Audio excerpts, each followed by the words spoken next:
Okay, in this video we're going to do a little field gear. It's going to be your rifle.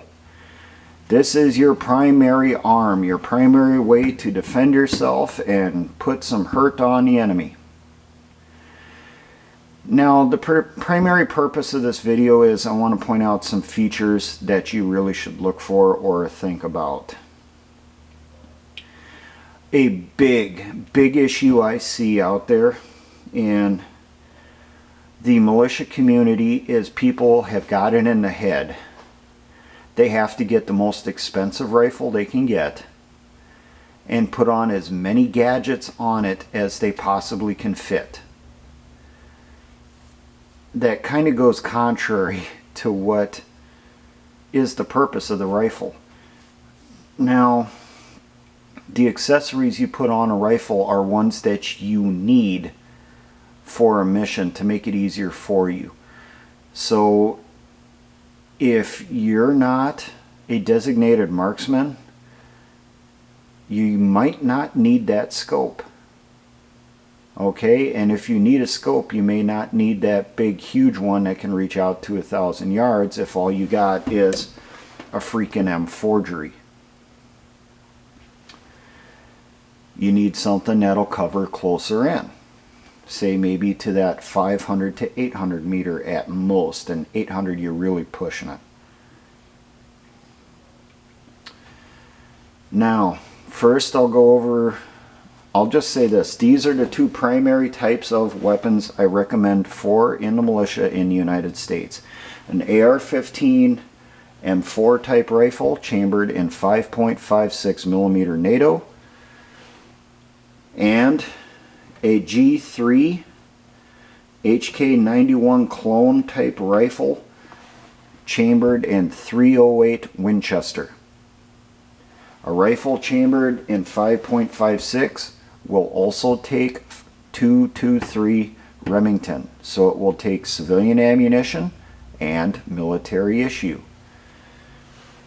The rifle chambered in .308 will take civilian .308 Winchester and also 7.62 millimeter NATO.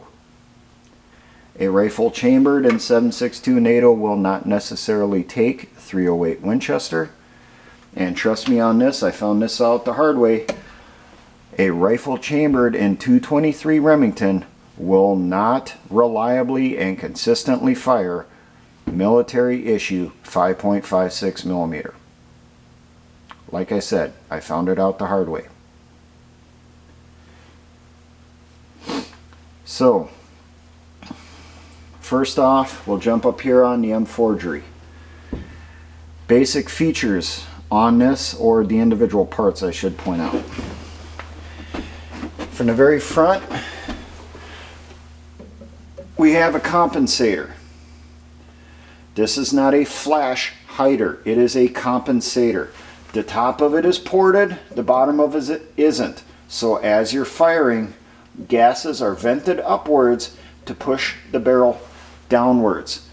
Because normally when you fire, the barrel will jump. This compensates for that by putting that gas upwards, so it's not going to jump upward as far, so that you'll be able to put in a return shot or a follow-on shot a lot quicker. You obviously have your barrel, and remember on an M forgery, the barrels are 16 inch, the military M4s are 14 inch. So you will have problems with mounting a bayonet, which I will get up to. So we go back on the barrel. We have our front sight. On the front sight, you have your bayonet lug here. I recommend you have a bayonet lug. There's a lot of rifles that do not have it. I have heard that under international law, the rifle can be considered, if you're caught with the rifle, you can only be considered a soldier if you have a military arm and you have a distinguishing uniform. And under the criteria for a military arm, one of the things they mention in there is a bayonet lug. That's one of the reasons why the anti-gunners go hard against them. Because if they catch you on the battlefield, your rifle does not have a bayonet lug, they can say you're a terrorist or a criminal, which means there is no protections under international law. They can shoot you right then and there, or they can torture you if they so feel like it, and there's no repercussions in the judicial system. We have here our front sling swivel, and then on the top here between the two dog ears you have your front sight post. Traveling back, we have our hand guards. Now, they do make quad rail system for putting on here. Only use what you need to for accessories on that quad rail. And then the areas that you do not have an accessory, get one of those covers on here so you're not going to hurt your hands. Highly recommend that. One of those military experience things. And one thing I'll point out, if you got an M4, you don't need a damn freaking foregrip on the damn thing. It ain't that heavy. And it ain't that long. Those foregrips were designed for like on the M16A4 where we had a 20-inch barrel. You don't need it on a freaking M4. It's unnecessary. Leave it off.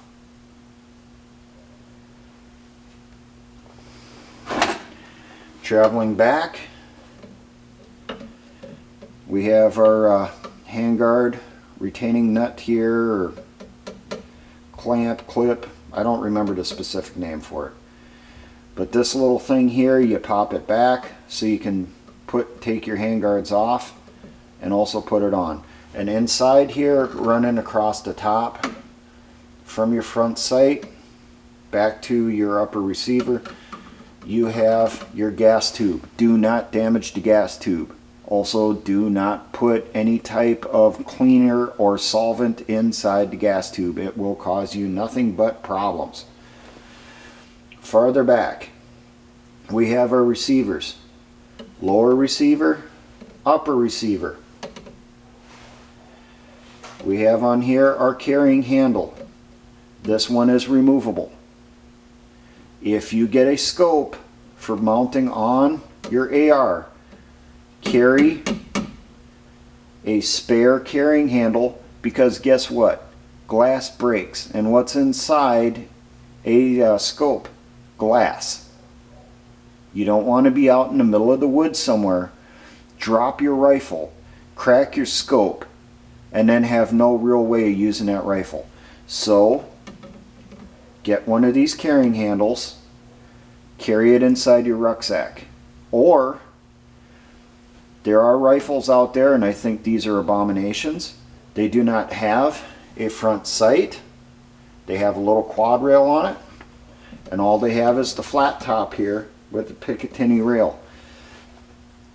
If you have one of those rifles and you mount a scope on here, I highly recommend you get the flip up sights. So you get the little unit that gets mounted on the front here that you can flip up, that gives you your front sight post. And then on the back here, you'll have a little flip up that'll give you the rear sight aperture that is adjustable, so that you have iron sights on your rifle. Iron sights are a must, okay? That is something you must have. Don't consider it unnecessary because you got yourself a fancy ass scope that costs $1,500 or whatever. And yes, there are scopes out there that are like that, and there are people that show them off in the militia that, hey, they got the scope that costs as much as a damn rifle. Get iron sights. Your stupid scope will break sooner or later. Have that backup. And know how to adjust your freaking sights. Go through in your unit once a year, have a range where you set up for zeroing your sights. Do it. So if you have to go back to your iron sights in emergency, they're already dialed in. Now, we have here the charging handle on the back. We have here on the side a forward assist. This is another feature that is getting left off of ARs. There is a reason this damn thing is on here. Go and read about the mistakes and the deaths that were caused with the original M16A nothing in Vietnam. This was a feature they put on the M16A1, and it saved lives. Now, those of you that remember this far back, when I did the video on looking for a different militia, I mentioned the firearms instructor. I had issues with him in the last unit. I would highly doubt he even knew what the hell this was, because I gave a class on one day on how to do sports on an AR-15 because we were operating in dusty, dirty conditions. He pretty much stood off on the side, scoffed, and laughed at me when I was explaining what this was for. When your weapon gets dirty, the bolt gets dirty, and the tolerances inside here are really, really close. Everything starts to lock up. When you're in combat, your bolt is not in battery. Nail this with your palm a few times to push that bolt all the way forward so that you can fire your round. That's why it's on there. This is a must have. Along with that, dust cover. They're leaving these off of a lot of ARs now also. This thing keeps dirt and crud from getting in there on the side of your bolt, which will cause it to jam up as it gets dirty. This is also a must. So you got 3 features here when you're looking for an AR you must have. You must have iron sights, or you get the items for it to put on your rifle. You must have a forward assist. You must have a dust cover. These are not unnecessary items. These are mandatory items. Must have for your weapon to function properly in the field. Now, we have our lower receiver here, our trigger, fire selector, which is on the other side, magazine release, our pistol grip. Going back, we have on this one a collapsible buttstock. Now, with the ARs, I recommend get a hold of the little pouch to put on the side for carrying a magazine, so that you have an additional magazine on your weapon that you can grab quickly in an emergency. On the bottom of your buttstock, you have your rear swing swivel, which is kind of a misnomer because it doesn't actually swivel. Now, down here, one person caught this. This particular rifle that you see here is a Century Arms C308. Now, I'm sure as soon as I mention that, some people are saying, oh my God, you got a new garbage rod. These are pretty good rifles. Okay, these are half the price of a PTR 91 and probably a third of a price or a fourth of the price of an actual HK 91. I like this rifle. It's pretty sturdy. There are some things I did change out and a few modifications I do want to do in the future. But they're damn cheap and they work. They work well. It has a nice flat trajectory for me. I've been able to get some pretty good hits on some pretty good distances. Just aiming directly at the target, not adjusting for elevation or windage or anything. Now, with this particular rifle, I changed out the black handguards and I put on surplus West German Army green ones. That was primarily a cosmetic thing. When I did that, I also had to go through, change out the buffer and stuff in back.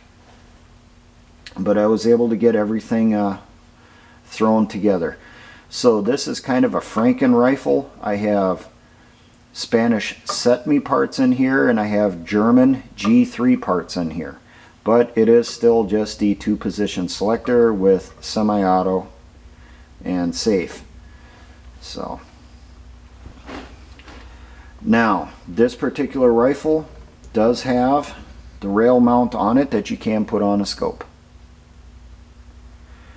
where I do not believe the PTR 91 does. A big issue that I have with this is the rear sight on this. It is not tight enough, so the little sight on here keeps moving on me, changing positions. So that's one thing I do want to change. I want to get this removed by a gunsmith and then replace it with probably a German G3 rear barrel sight or some equivalent back here. This rifle is a very good one. If you're looking for an MBR, or main battle rifle, this is a good option. Now I'm sure some people are saying that no one carries the G3 anymore. Everyone's gone to the lighter rifles like the G36, which is what the German Army replaced this with. Or they're carrying an AK, or they're carrying a, an AR variant. A lot of armies still carry G3s. And if there's ever a war here in the United States and they bring in foreign troops, you can guarantee quite a few of them are going to be carrying these bad boys, the military version of it. There's still a lot of parts out on the market, military surplus parts for the G3. So you get this rifle and you can get a lot of cheap parts to go with it, and I recommend you do. Now, the bayonet lug on this is on top of the barrel. This particular one is a set-me, C-E-T-M-E bayonet lug. This is a set-me bayonet. This is a Spanish bolo bayonet, if I remember correctly. You can see by the curve on the blade there. These are fairly cheap right now. They're coming in decent numbers out of Spain, actual military surplus ones, and there are a few knockoffs. I think this is a knockoff one because I do not have a serial number on it that I can see. The actual military ones are supposed to have serial numbers. Now, how they mount on. These go over the barrel, so we line up on the edge. And then on the back here, lock it in. Goes over the top of the barrel. To remove it, press the little button, slides off. Now the actual G3 ones, their bayonets have a little stud on the back, and there's a little receptacle in here, and it slides into the little receptacle holding it in place. So if you get an HK type variant, a set-me variant, make sure you get the correct bayonet for it. Now, magazines. Everyone loves to get the steel magazines for these G3 clones. My issue with the steel ones is a lot of them that are on the market are rusty. They are not grade 1 condition. They're grade 2s, grade 3s. So I get the cheap aluminum ones. And you know what? They work. Okay? There's nothing wrong with them. Plus, they're pretty cheap. Not as cheap as what they were a couple years ago when you could get them $1 a piece, but I can still find them for $4 or less per magazine. That's pretty cheap when compared to an M16 magazine. Now, the M16 magazines. Something for you to think about. The military issues aluminum magazines, and they issue them for a reason. Now someone's probably going to say that, well, it's just because they were cheap back in the 60s. Well, I'm sure that has a lot to do with it. I live in the northern part of the United States. I deal with cold, I deal with snow.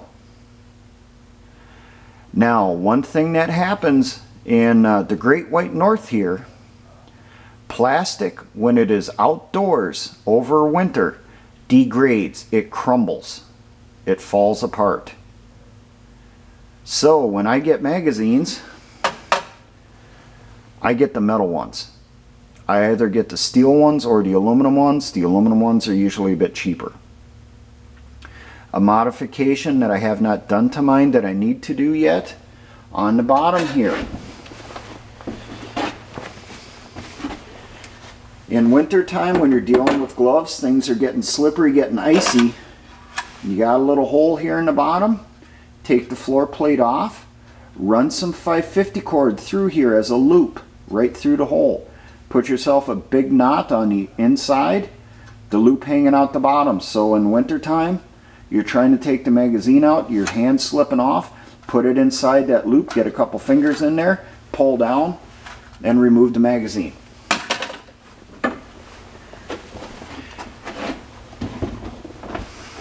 P-mags are made out of plastic. Being in the Great White North, you're outdoors. You're going to be outdoors 24 hours for the entire winter doing combat operations. What's going to happen to that plastic? It will degrade, it will fall apart. May not be in the first winter, but by the second winter, they're probably not going to be doing too good. Where these things, I can use them in the first winter, the second winter, the third winter, the 10th winter if need be. These will still be out there, still working. Where the P-mags will be in pieces laying on the ground somewhere. Forgotten. So, recommendation, get metal magazines. I understand the P-mags are cheaper. If you're down south in the US, P-mags are probably a good option. But if you're in the northern part of the US, especially farther northern parts of the US, get the metal ones. They won't degrade as bad. And if you get the cheap ones like, or the smooth ones like this, you got that little modification that soldiers do to their magazines that you can do also. Pretty cheaply. Just using a piece of 550 cord. So, those are some things I was going to point out on rifles. These are my two main recommendations that you should look for rifles. An AR-15 variant, chambered in 5.56. A G3 HK91 type variant, chambered in 308 Winchester. These two rifles are cheap, and you're not going to go wrong. There's a lot of parts on the market for both of these. And for this thing, a lot of military grade parts that are on the market. Some used, some brand new. Get as many as you can. Stock up on them. Standardize the weapons somewhat in your units. I understand for new members in militia, you use the weapon you have. But you have that little goal established of what a person should go for. Now, I'm sure someone's going to put in the comments here saying I shouldn't recommend this. I should be recommending a M14 clone, the Springfield M1A. Well, guess what? This thing is half the price of an M1A. I want to get one someday. I just can't afford the damn thing. The base price for one in my area starts at $1,500, and they go a lot more than that. And that's for a no frills Springfield M1A. This thing, I think I spent like $700. Huge difference, huh? I was able to get this, and if I do it in comparison, I could get two of these for a single M1A, plus a whole buttload of magazines.